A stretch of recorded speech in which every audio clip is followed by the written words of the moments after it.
Hey YouTube, thanks for watching. What you're looking at is an '08 Honda CBR125, and what I'm doing today is just trying to do a little bit of fairing repair on the left side of the fairing. See if I can get a close up here. This is my wife's learner bike, and as you can see, there's a little bit of road rash there, some uneven fairings due to some bending and twisting. Again, it's her learner bike, and I guess it's okay because she saved a whole bus full of bunnies and some nuns and whatnot when she went over the handlebars. So we'll fix this up and get her back out on the road so she can ride again. I'm not really concerned with doing a full fairing repair because there's really no guarantee that this won't happen again.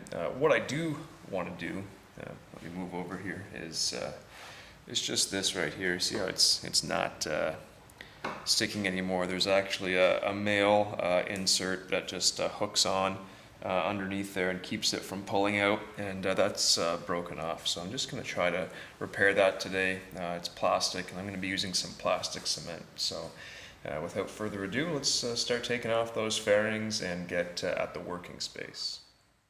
Tools for this job are really simple. Phillips screwdriver, socket for taking off this fairing here. I think it's 12 millimeter, but it could be 10. And then I'm also using some plastic cement. I think this is originally for models, but it should allow those plastics to bond to each other. So without further ado.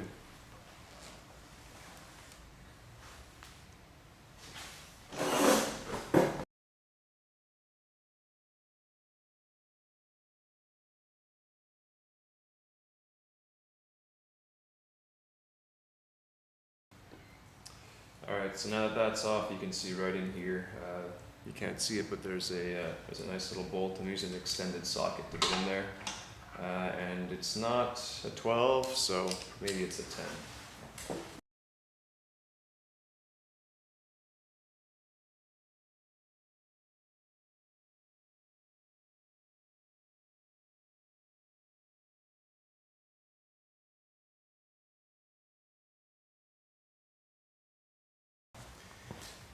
Okay, in order to make this really work, I'm also going to be taking the fairing out from the turn signal, so I'll be removing this left-hand turn signal as well in an attempt to really get this fairing off and let the plastic cure.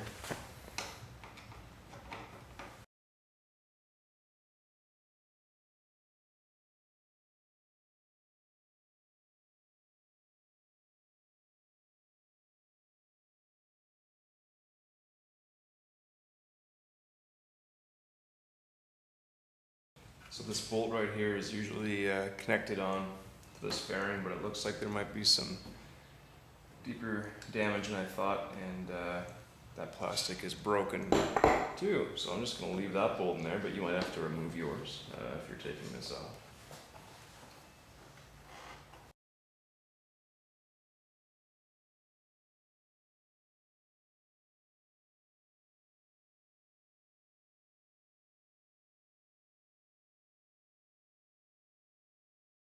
Okay, so that fairing's loose and it's just hanging right now by the left-hand turn signal.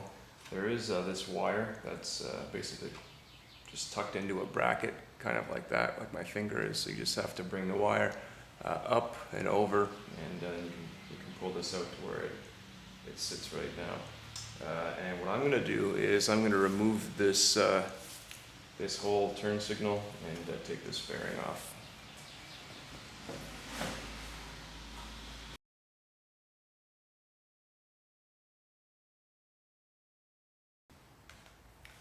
And it's pretty surprising, but that turn signal is only held on by one 10 millimeter bolt, or nut rather.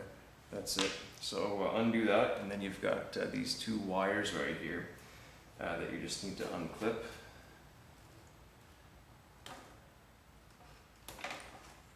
And then you can take it right out. So these are just clip-on connectors, and now I can remove this right out and place it aside. Maybe wipe it off a little bit first. So now you can see there's actually two pieces of plastic here that I want to try to glue back on. This is the first one. This is the male plug that I mentioned earlier, and it's just sandwiched in on a grommet there. Right, so that's what it looks like. And then the other one I didn't realize before is up here. So this is with that 10mm bolt, and just going to undo that by hand. Right, so that's how it looks when it's sitting down. And this is the plastic piece that I'm going to try to glue back onto the fairing, and just give it a little more stability so it's not flapping around when you hit it with your knee or when you go over a bump or whatnot.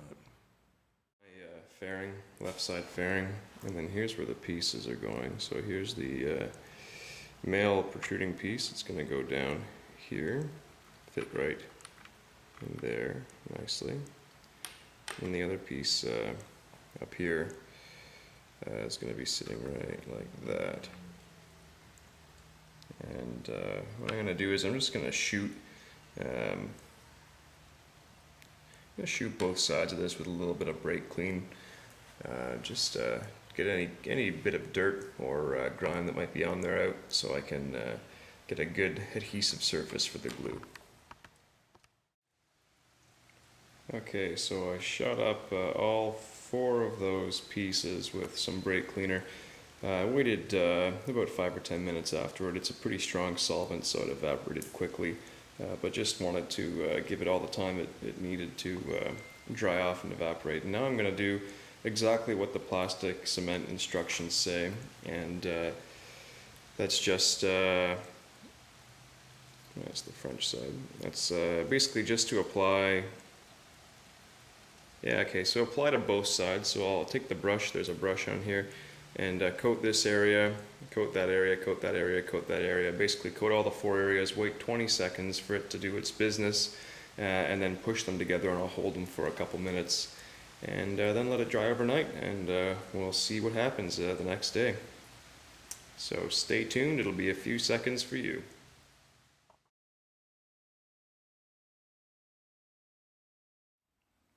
Alright, so here's the fairing again, and what I did is I let it dry overnight. It said 2 hours of full curing time, so I extended that to about 12 hours, and it's all done now. Let's take a look here. So here's the one insert for holding the back of the fairing, and here's the other part up there for the bolt to go in. I can pretty much hold, looks like I can hold up the entire weight, shake it around. It's not coming off, so it won't be as strong as it was originally, but at least it'll go back onto the bike and keep it from flapping around in the wind or with little tiny movements. And like I said, this is just a quick fix for a beginner learning bike, so I'm not too concerned about getting it back to perfect. So installation is the opposite of removal. It'll just go right back on there with the bolt and all those screws. And don't forget to reconnect your left turn signal and attach that back on as well. And it's good to go. Thanks for watching YouTube. As always, if you like the video, subscribe. And if you have any comments or questions, you can leave them in the comments section, and I will do my very best to get back to you.